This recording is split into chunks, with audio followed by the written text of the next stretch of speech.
Parang awa mo na. Tulungan mo na ako. Gusto ko lang naman malaman kung sino pumatay sa akin eh. Malakas ang kutob ko na may kinalaman ng nanay mo sa pagkamatay mo. Pero di niya lang inaamin. Huwag kang mag-alala. Hindi ako titigil hanggat hindi ko nakukuha yung hustisyang hinahanap mo.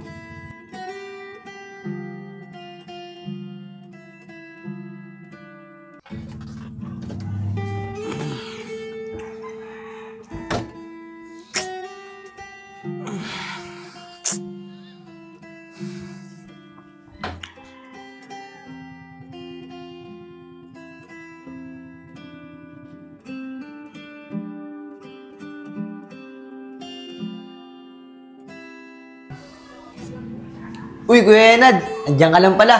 Ang ginagawa mo rito? Tara na, puntahan na natin si nanay. Hanggang dito ba naman susundan mo ko? Bigyan mo naman ako ng privacy. Sige na, doon ka na. Mag-aayos lang ako.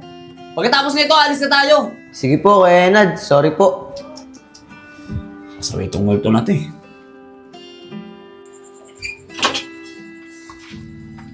Kuya, pupunta na po ba tayo kay nanay?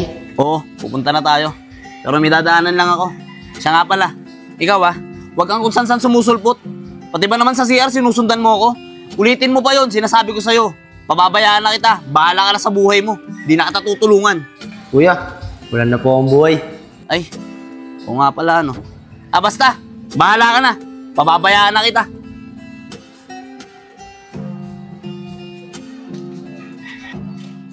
Sana nandito si Kuya. Tao po. Uy, Tito, kayo po pala. Pasok po kayo. Ay, hindi na yan, Chong. Eh, Chong, nandiyan ba si Kuya? Ay, Tito, nasa taas po. Kasama po yung mga barkada niya. Ganun ba, Chong? O sige, pupuntahan ko na lang si Kuya. Sige po, Tito. Sige, Chong. O mga tol, ba't biglaan nata ang punta nyo dito? Ano bang meron? Eh pre, eto kasing dalawa, napaaway na naman. Eh gusto kasing rumesbak eh. Kaya naman kami pumunta rito para isama ka pre. Oo nga, Sep. Samahan mo kami. Para naman makabawi kami. Mga pre, huwag sana kayo magagalit sa akin ha. Hindi sa tinatablaw kayo.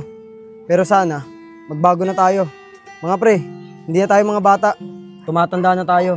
At meron na rin tayo mga sarili nating pamilya. Kaya sana, umiwas na tayo sa gulo. Sep, pagbigyan mo na kami. Gusto lang talaga namin makabawi. Pero pagtapos na ito, magbabago na kami. Oo nga, Sep. Pangako yan. Pasensya na kayo mga tol. Umiiwas na talaga ako sa gulo. Para na rin sa anak ko. Kuya? Uy tol, Kuya?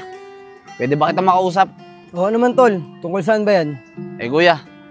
Yung tayong dalawa lang sana. Okay lang ba? O sige, mga tol. Diyan muna kayo ha. Kakausapin ko lang ang kapatid ko. Sige, Sep. Tara tol. Troya. Kuya, dito na lang. O tol, ano ba yung sasabihin mo? Kuya, hindi na kasi ako nakakapasok eh. Nagkaroon lang ng konting problema. Kuya, may gumagambala na naman kasi sa akin. May gustong humingi ng tulong. Gusto niyang humingi ng hustisya sa pagkamatay niya. Eh tol, kala ko ba tinigil mo na yung ganyang gawain? Eh bakit bumalik ka na naman sa ganyan? Ayan ka na naman eh. Yun na nga kuya eh. Eh naipit na rin kasi ako sa sitwasyon. Pero kuya, last na to. Tsaka nga pala kuya, kaya pala ako nagpunta rito para humingi ng tulong sa'yo. Tulad ng sinabi ko sa'yo kuya, wala na akong trabaho, hindi na ako nakakapasok. Kuya, baka pwede mo akong pautangin. Pabudget ko lang. Ganun ba tol? Sige tol, walang problema. Tara sa bahay. Salamat tol. Tara.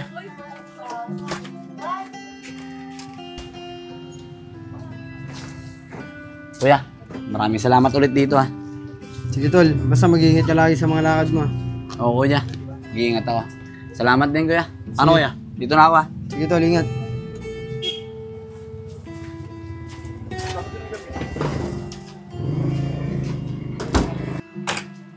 Saan kaya yung multong yun? Bata? Bata? Bata, asan ka? Oy bata, magpakita ka sa akin. Kuya, nandito po ako.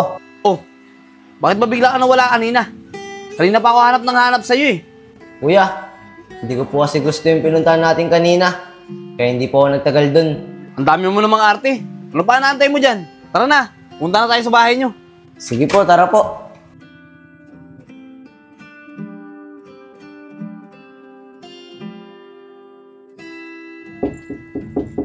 Tao po. Sino yan? Tao po. Saglit lang. Tao po. Sino yan? Ikaw na naman. Di ba sinabi ko sa'yo huwag ka nang babalik dito? Ang kulit mo ha. Gusto mo tumawag ako ng pulis para ipahuli na kita. Nanggugulo ka na eh. Ma'am, kung talagang mahal niyo yung anak niyo, makikipagtulungan kayo sa akin. Dahil humihingi ng hustisya yung anak niyo sa pagkamatay niya. Sige, pumasok ka.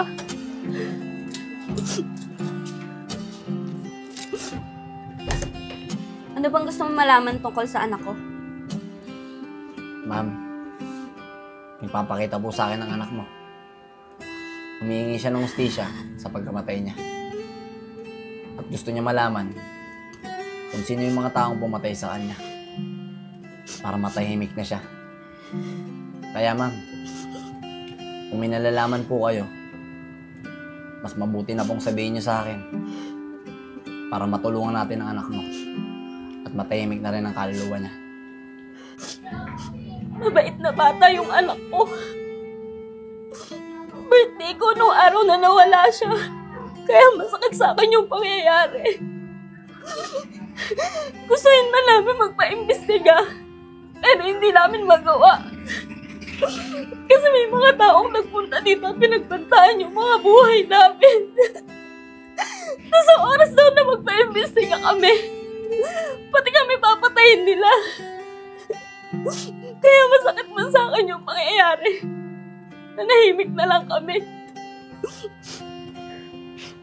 Pero ngayon, ito na siguro yung tamang panahon para ipaglaban ko yung anak ko. Para mabigyan ko ng hustisya yung pagkamatay niya. Tama po yung decision niyo, ma'am.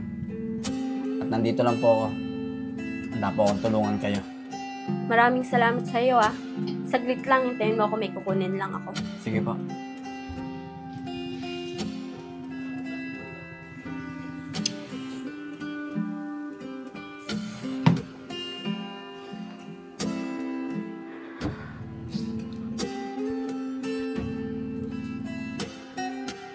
Matagal kong tinago to. Ito yung nakita sa crime scene kung saan pinatay yung anak ko. Hindi ko alam kung magagamit to bilang ebidensya, pero ipagkakatiwala ko na sa ito.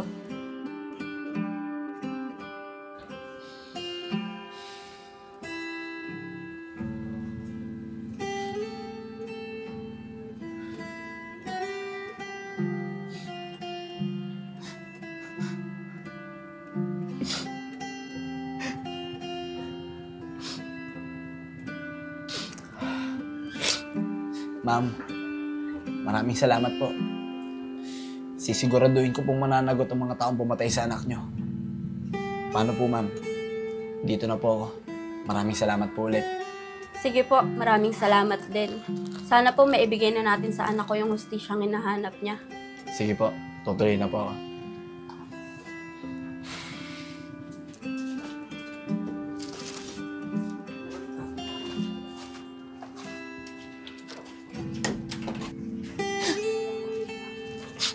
Kuya, alam niyo na po ba kung sino pumatay sa akin?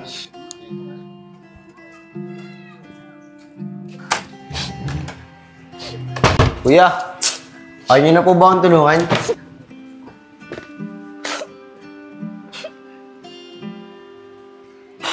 Kuya, kilala niyo na po ba kung sino pumatay sa akin? Huwag kang mag-alala. Bukas na bukas, mabibigyan na ng hustisya ang pagkamatay mo. Maraming salamat po.